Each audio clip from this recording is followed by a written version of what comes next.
appointed planning commissioner, Mr. Dean Henderson. So I would like to give him the honor of leading us in the Pledge of Allegiance this evening. So please stand.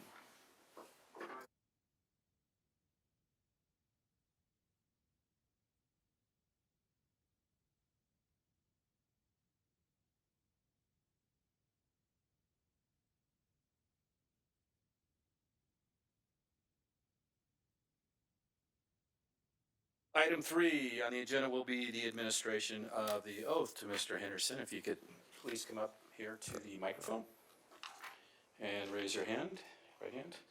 I, Dean Henderson, do solemnly affirm that I will support and defend do solemnly affirm that I will support and defend the Constitution of the United States the Constitution of the United States and the Constitution of the State of California and the Constitution of the State of California against all enemies, foreign and domestic, that I will bear true faith and allegiance to the Constitution of the United States and the Constitution of the State of California, that I take this obligation freely without any mental reservation or purpose of evasion, and that I will well and faithfully discharge the duties upon which I am about to enter. Thank you, sir. Thank you. Yes. Please come on up. Did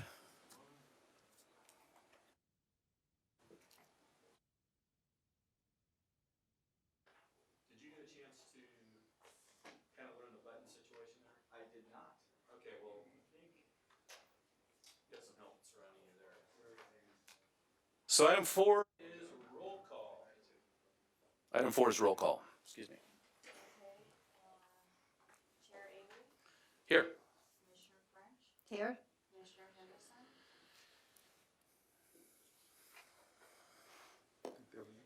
I'm here. Commissioner Smith. Here. Okay, we have a quorum, and can I have a motion to excuse Chair Namath? So moved. Second. All in favor? Aye. Any opposed? Okay, we will show Chair Namath excused, and I just want to make a quick comment about why she's not here. She misses very few meetings, and yesterday she and her husband drove out to Tucson, Arizona with the power of attorney to buy a house for their daughter, who is a lieutenant in the United States Air Force and deployed overseas in Kuwait. So that is why she's not here tonight. So good for you, Madam Chair, for doing that. Item number 5 is review of agenda. Mr. Bruce. Staff has no recommended changes to the agenda. All right, moving on. Item 6, may I have a motion to waive the full reading of all resolutions on the agenda for this evening? So moved. Second. Have a motion and a second. All in favor? Aye. Opposed? The motion passes. Item 7 is public comments on our consent calendar or on any item that is not on the agenda. And this evening, our consent calendar, as always, consists of approving the minutes from the last meeting. Is there anybody here in the public that would like to speak? Seeing no persons, we will move on to item number 8, which is our consent calendar. And do I have a motion to approve the minutes? So moved. Second. We have a motion and a second. All in favor? Aye. Opposed? Motion carries. Item 9. Oh, I'm sorry. Oh, yeah, I'm sorry. That's, do you abstain? I abstain. So we'll show the motion still passes with 1 abstention and 3 yeas. Item number 9, and that brings us to our first item, which is 9A. This will be presented by Perry Banner. Vice Chair Avery and members of the Commission, and good evening, or rather welcome, new Chair Henderson. Tonight I'd like to present tentative track map 74967, which is a request to subdivide an approximately 8.5 acre site into 28 lots, which will then be used to construct 28 detached single-family residences. The site is located just east of 20th Street West, about 900 feet south of Avenue P8 and north of the Amargosa Channel, as the aerial photo will show.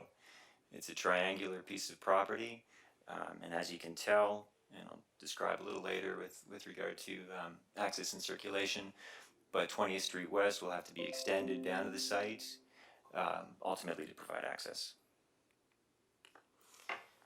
First image, or the second image rather, is the tentative map itself. In this case, it's oriented with north facing right.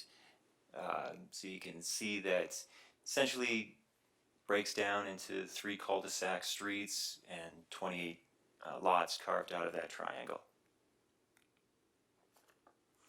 With regard to the surrounding uses and their zoning, vacant for the most part around the site. That there's a large area between Avenue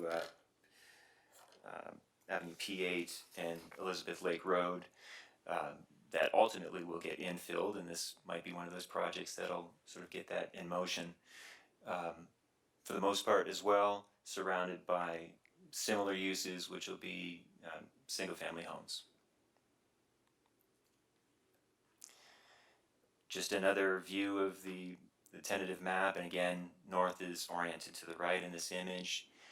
But what this is showing is that 20th Street West, like I say, will be extended south from Avenue P8, will run adjacent to the triangular site. There'll be Comview Circle will also be extended down to the site. There is a vacant piece of property that's going to separate this triangular subdivision from the closest developed property to the north, which will eventually get infilled as well, of course. With regard to the development standards in the municipal code, generally the project meets those development standards with regard to area. These are 7,000 plus square foot lots. In fact, they range from 7,000 square feet to 18,000 square feet. Lot depth, they of course make. Landscaping requirements, the project will meet all of those. The one thing that I do want to point out is with regard to lot width. And as I pointed out in the staff report, there are 2 parcels that are cul-de-sac lots, and the minimum lot width for a cul-de-sac lot is 65 feet. Those 2 parcels, or those 2 lots rather, 9 and 18, are shy of that 65 feet. So the project is conditioned so that there'll need to be a little reconfiguration of those 2 lots. It'll likely affect the lot width of the parcels that are immediately adjacent to them, because that line will need to be adjusted to meet that lot width. But this is something that staff can work with the applicants in order to keep this project moving forward.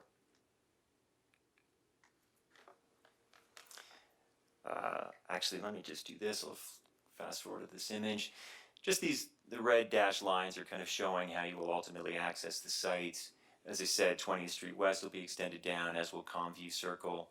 And there's a little, it's a street that's considered part of Comview Circle, but it'll become Quick Avenue is the new name for that little segment that you see there.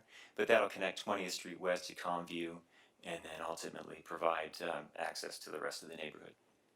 The other thing that I'd like to point out, and it is a condition of approval in the conditions, but to the left of kind of top left-hand corner, ultimately there'll be a bridge that crosses Amargosa Creek on 20th Street West, and it'll connect essentially Avenue P8 down to Elizabeth Lake Road. As part of this project, the applicant will be required to pay a fair share towards the construction of that bridge. An environmental review was performed, an initial study was prepared, and it demonstrated that there will be either no impacts or less than significant impacts on the environment. So in conclusion, the project, like I say, will help to infill that largely vacant area between Avenue P8 and Elizabeth Lake Road. When you have infill development like that, it's really preferable from the city's perspective than extending services out to these outlying subdivisions out at the outskirts of the city. It's just more efficient way of providing services. So the subdivision will connect easily to sewers and also to the road network, and it'll allow ready access to the commercial amenities like the Antelope Valley Mall, and to employment opportunities in the city, and to State Route 14. And the subdivision will also be served by existing schools, which are all within walking distance from the site. So with that, the Planning Commission has three options. You can adopt resolution number PC 2019-038 approving the tentative track map 74967 and adopt the mitigated negative declaration and mitigation monitoring and reporting program, finding that the project will not result in a significant impact on the environment. Or number two, you could continue the item and direct staff to return with additional information. Or three, you can deny the project, but it is staff's recommendation that you choose option one. With that, I'll end the presentation and take any questions you may have. Thank you, Mr. Banner. Do any of the commissioners have any technical questions at this time for staff? I do, actually. Can you go back to the layout of where it's at? I drove out there and I was trying to figure out where it went, and then you just said something right now that confused me a little bit. Sure. So, Is it this map you'd like to see, or the area no, photo? yeah, look at that one. Yeah, the map. So, yeah. yeah, sorry, I look here, Alright. so I can't see that far without. So, I went to P8 and 20th, which isn't quite where this is, but, so you're going to extend 20th to the edge of this? Is that the idea, through Actually, the back so- half of that? I know that The there's no west pointer end? here, but you can see on that triangular piece of property, which is the site. Cursor. Oh yeah, sorry. Perfect. There we go. So this is 20th right here. Mhm. So 20th will actually extend all the way down to where it will ultimately join with a bridge that will cross the Amargosa Creek and ultimately connect to Elizabeth Lake Road. So there'll be, like I say, 20th Street will be constructed all the way down, and then the subdivision will be, the homes will butt up against that extended 20th Street. Okay, and then you said the bridge that would connect it with, it doesn't actually connect it with Elizabeth Lake Road, it connects it with the back of that development, right? What'll happen is 20th Street will, 20th Street will be extended, of course, down to Elizabeth Lake Road, which will run along the backside of these homes here. Okay, Okay, so 20th will be extended all the way down to Elizabeth, is what you're saying? correct. Okay. Sorry for Yeah, that I confusion. couldn't see how that, the bridge doesn't work to connect P8 and Elizabeth Lake Road. Right, So right. that confused me, so. Alright, so that was the one question I had, was how are they going to get into the community? So 20th is the only way in and out, and you So- showed the other one about with the Right, circle. so here, so this is 20th Street right here, and this is Comview Circle runs right here. So both 20th and Comview will connect to the site, and there'll be there's a little street segment right here that's considered part of Comview Circle right now. That's proposed to get renamed as Quick Street. So to access the site, you can either come down 20th and then go on to Comview Circle and into the subdivision. But this sort of entry on Comview it'll be the only access onto the site. Like I say, and it'll connect to those three cul-de-sac streets that are part of the subdivision. So 20th will run behind it, but there's no access from 20th into it? The access from 20th will be off of this Quick Street, which won't be immediately, part of the subdivision. It'll actually be, it already exists. This little street segment already exists. So it'll, but this will be your connection. This will be Comview Drive right here. Okay, that'll run into the subdivision, and then you can come off of 20th Street, or you can come off of Comview Circle. Okay, and is there anything planned yet for the in-between?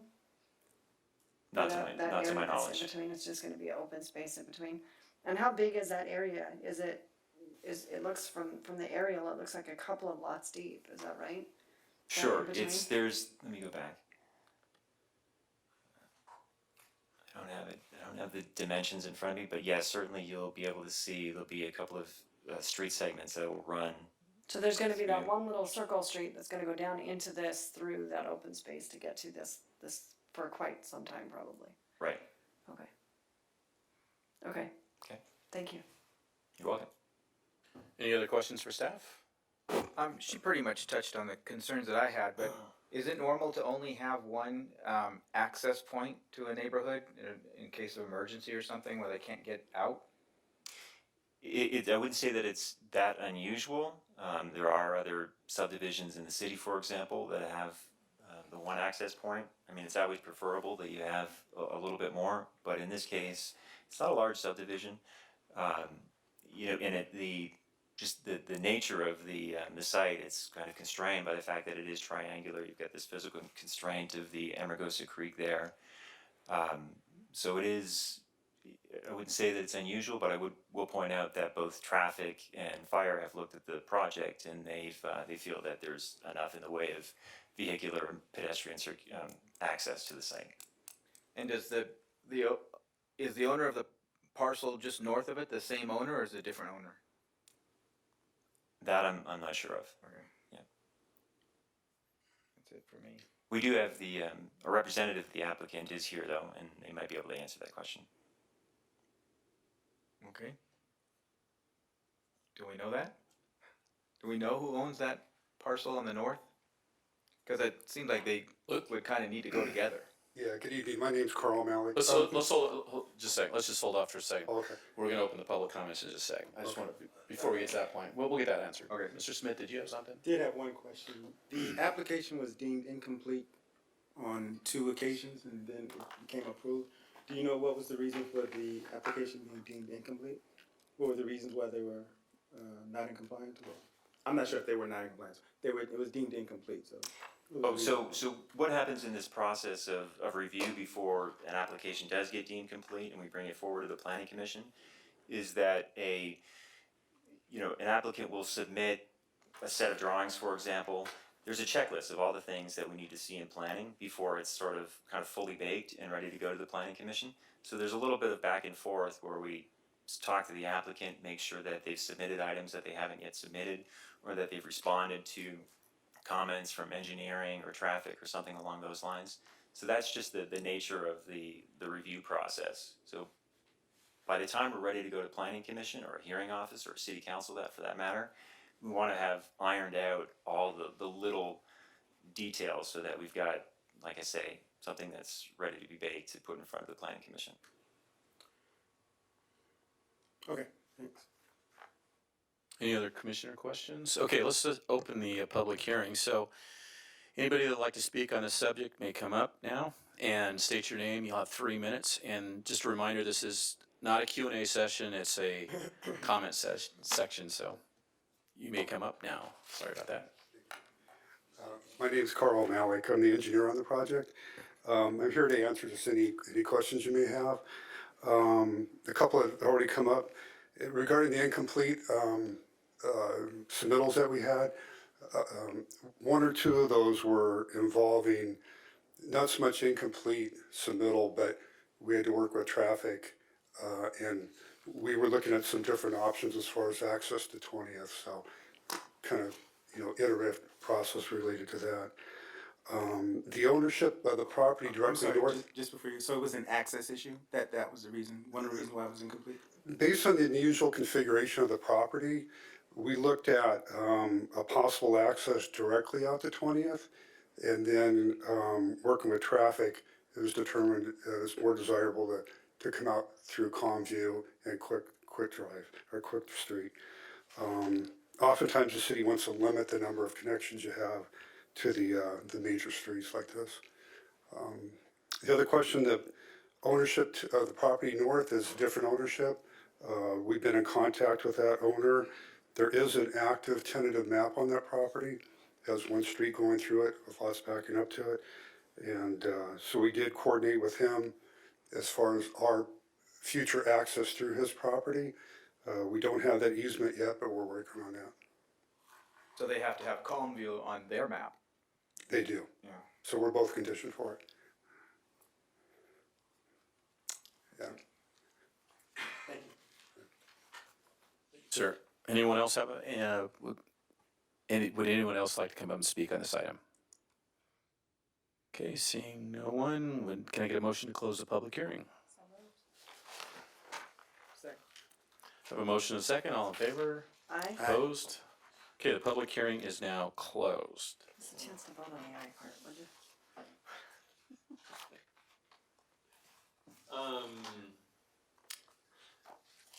Commissioner discussion? No, I just had some concerns about both the access through that space, the fact that there isn't anything developed there yet, and the in and out access there and how that was gonna sit. So those were the concerns I had. Yeah, it kind of threw me for a loop until I realized that north was coming from the side there. But it makes sense now. Those are my same concerns, just getting in and out of there. And that calm view is owned by somebody else. So can the city say that, calm view is gonna happen whether the next owner agrees or not? The next owner's already agreed, because they have a tentative map already approved that shows that map. So it's just between the two property owners to negotiate an easement if the southerly property wants to build before the northerly property does. So this cannot be approved or move forward until the other property owner agrees to the easement for calm view, correct? Or builds it. Oh, okay, If they build their tract first, then there's no issue. okay. Sorry, if I may point something out as well, and thank you, Ruben, for pointing out the condition. But in the draft conditions of approval, it's condition number 76, that actually addresses some of your concerns about calm view running through this neighboring parcel. The condition basically goes on to say that if access can't be achieved this way, then the applicant will have to make sure that access is provided off of 20th Street. So there is ideally, calm view is the way to provide access to the subdivision. But if they can't ultimately achieve agreement, then they're going to be required to provide access to 20th Street. So if they have to come in from 20th Street, they lose a lot, right? And they have to change the map? That would trigger a modification to the map. Yes.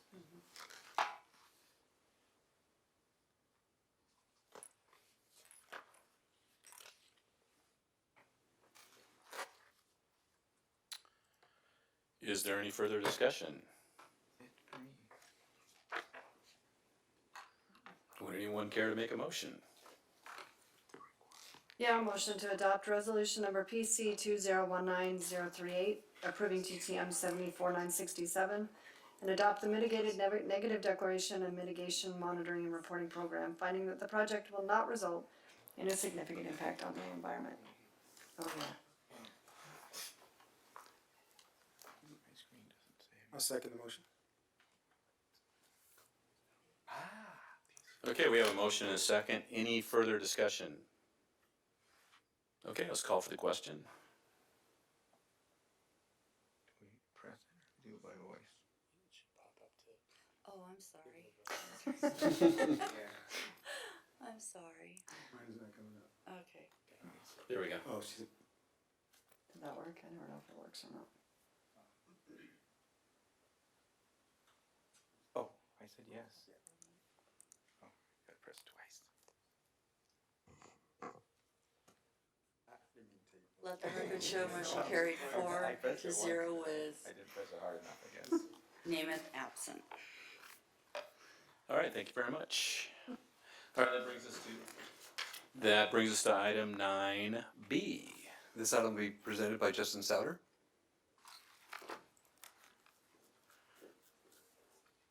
Good evening, Planning Commission. So this is conditional use permit 19-012 for Fix Auto Palmdale.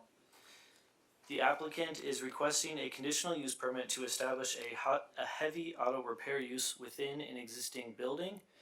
It's in an industrial zone in the Fairway Business Park, and it's in Suite 104, as you can see from this red arrow here. It's approximately where the suite is.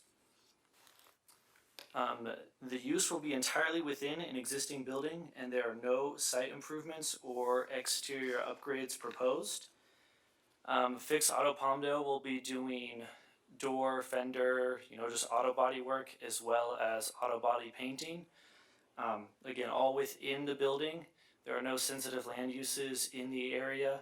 It's just this industrial business park, and the site currently meets or exceeds all Palmdale Municipal Code requirements. So the Planning Commission has 3 options tonight. Option 1 is to approve the conditional use permit and find that it is categorically exempt from environmental review. Option 2 is to continue the project. Option 3 is to deny the project. Option 1 is recommended. I'm here to answer any questions you may have. Thank you, Mr. Sauter. Do any of the commissioners have any technical questions for staff at this time?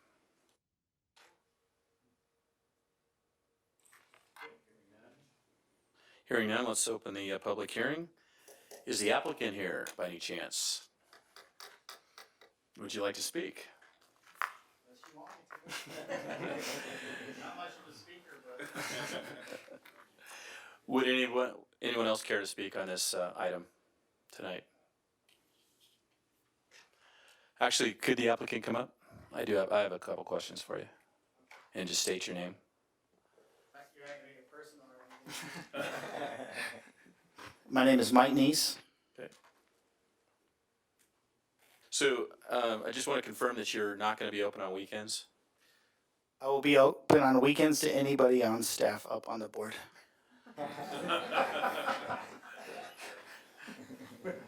Mr. City Attorney. What do we do with that one? I will be open if a customer needs me to be there. I will be there. Oh, okay. Well, because in the conditions, one of the conditions is that you're only going to be open from Monday through Friday. I'll be open Monday to Friday. Monday through Friday. Okay. And is there any issue with you're going to be painting cars in there with fumes, odors coming outside into the parking lot area? I mean, we're painting cars, so I mean, I want to be totally honest that I can't.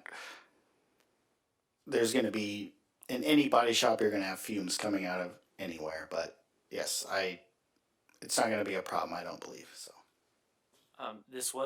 This suite was previously used for powder coating, so it is a very similar use as what was already there. Okay, that's all I have for you. Anybody else? Yes, when will this be up and running? I hope the 1st of October, please. Who's in charge of fixing the numbers on the top of the building? Whoever you say, Commissioner Dean Henderson. All the numbers are falling off the address. Did you notice that? I actually have the person I'm buying the building from here now, so yeah, I've talked with him about it, but I plan on fixing that. Okay, thank you. All right, thank you, Mr. Neese. I believe that's. Thank you, board. Is there anybody else that would like to speak on this item? Motion to close the meeting? So Or the public hearing, excuse me. I move to close the public hearing. Okay, all in favor? Aye. Okay, show the public hearing closed now. And does anybody, more commissioner discussion? No. May I get a motion? Good to me. Got no buttons. Good. All right, I motion to adopt resolution PC 2019-037 approving conditional use permit 19-012 and find that the project is categorically exempt from environmental review. Second. I don't have a button for that. Oh, it's Sorry, mine doesn't work. I'm amusing myself over here. Ah. Okay, we have a motion and a second.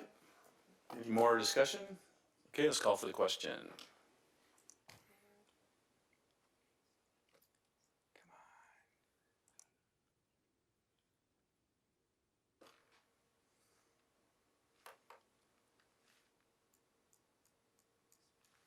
You need to do it. Yes, he- I did. It didn't go? Mine ain't going either. Let the record show motion carried 4-0 with Chairman Nemeth absent. Okay. Thank you, Mr. Neese. Thank you. That brings us now to item 9C. This item will be presented by Skip Smith. Good evening, County Commissioners. Evening. Okay, so the applicant, T-Mobile West LLC, let me advance this here, is proposing to construct a 55-foot tall minor communication facility by increasing the height of the existing bell tower of the St. Mary's Catholic Church building located at 1600 East Avenue R4. And the roof of the existing bell tower, that's the picture at the top there, will be removed and reconstructed on top of a new tower extension, increasing the existing bell tower from approximately 40 feet to 55 feet tall, as shown on the proposed image at the bottom of the screen. The existing cross will be removed and duplicated onto each face of the new tower extension. The modified bell tower will resemble its original design by incorporating the exterior plaster sand finish, anodized bronze aluminum louvers on all four sides, and matching roof material. And the new bell tower will house and conceal the wireless equipment from public view and will consist of 9 panel antennas, 1 microwave dish, and 6 T-Mobile radios. And here are the plans of the church's northwest elevation showing the existing and proposed bell tower modified to an increased height of 55 feet.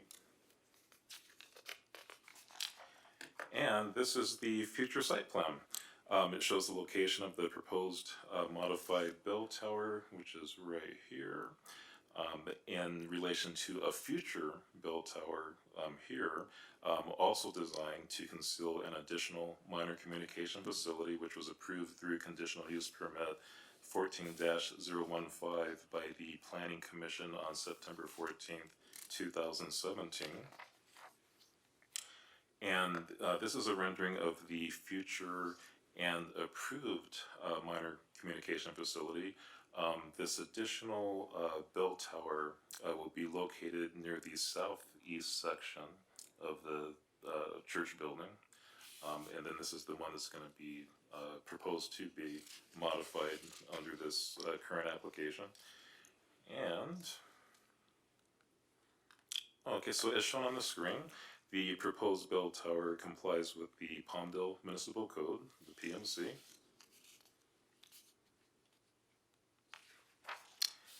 And this presentation shall conclude with the following options for the Planning Commission to consider, which is to approve, continue, or deny the project, and option 1 is recommended. And that concludes my presentation, and I'm available for any questions. Thank you, Mr. Smith. You're welcome. Do any of the commissioners have questions for staff at this time?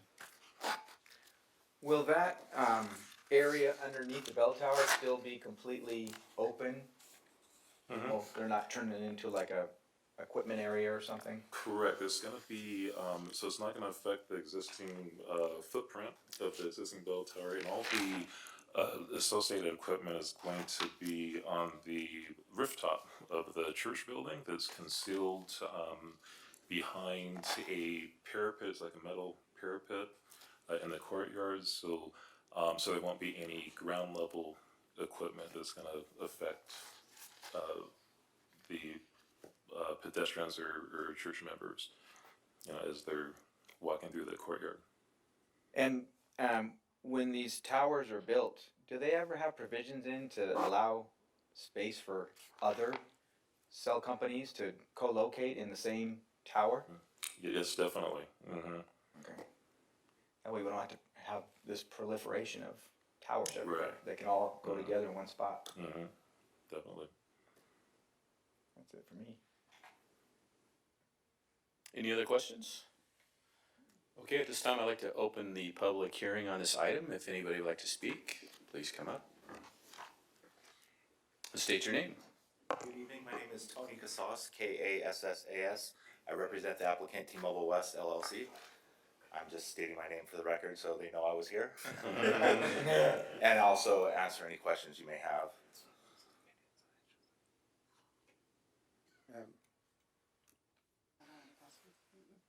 We'll stamp your parking ticket or whatever.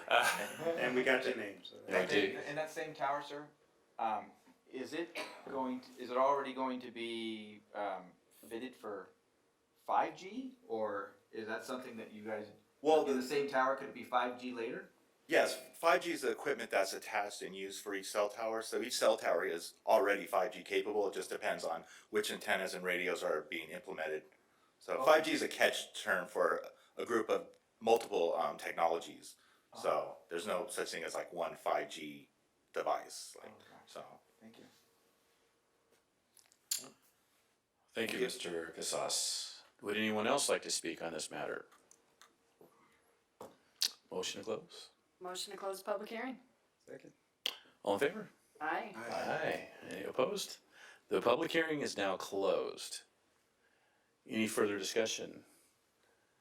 I would just like to say, because I've made it quite clear that I don't like those Christmas trees all over the place, that I think that's ingenious to do that, to put those cell towers. I mean, nobody will ever know there's a cell tower there, except all of us here. But no, it's a beautiful thing. And I'm assuming that the church gets a little rewarded for that too. Oh, that's great too. Win-win. Yeah, the Catholic Church has a master lease agreement with all the cell phone carriers. So a lot of Catholic Church have cell phone towers that no one even knows about.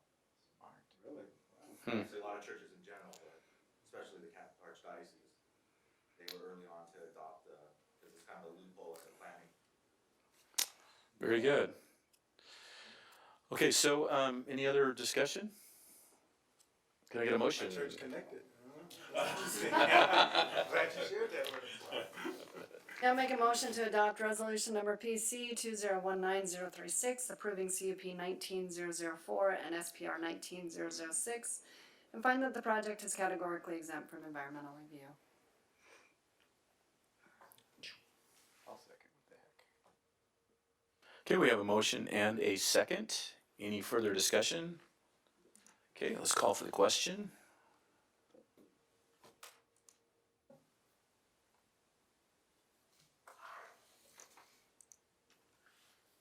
Let the record show, motion carried 4-0 with Chair Nemeth absent. All right, thank you very much. And that brings us to item number 10, which is staff communications. Well, Commissioners, in front of you is a preliminary agenda for our next meeting. So we're working on 5 staff reports for October. Just a little bit of light reading will be coming your way.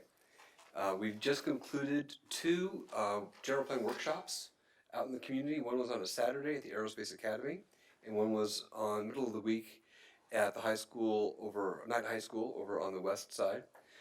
We had about 50 people show up for the Saturday, and about 30 people show up for the evening session, where we were getting input from the community on what they want to preserve, what they want to change about Palmdale, what the amenities that they would like to add, just the whole laundry list of big picture, what is the community looking for. And we're also going through a lot of background reports where we're creating a lot of data on demographics, land use, traffic and circulation, and all of that is moving forward through the process. So we're on track with our general plan. It's moving forward. And if you're going to be at the Multicultural Festival on Saturday, we will be there in a booth, also doing some more outreach, trying to get community input. And that's it for staff comments. Thank you, sir. And finally, item 11 is Planning Commission communications. Does our new commissioner have anything?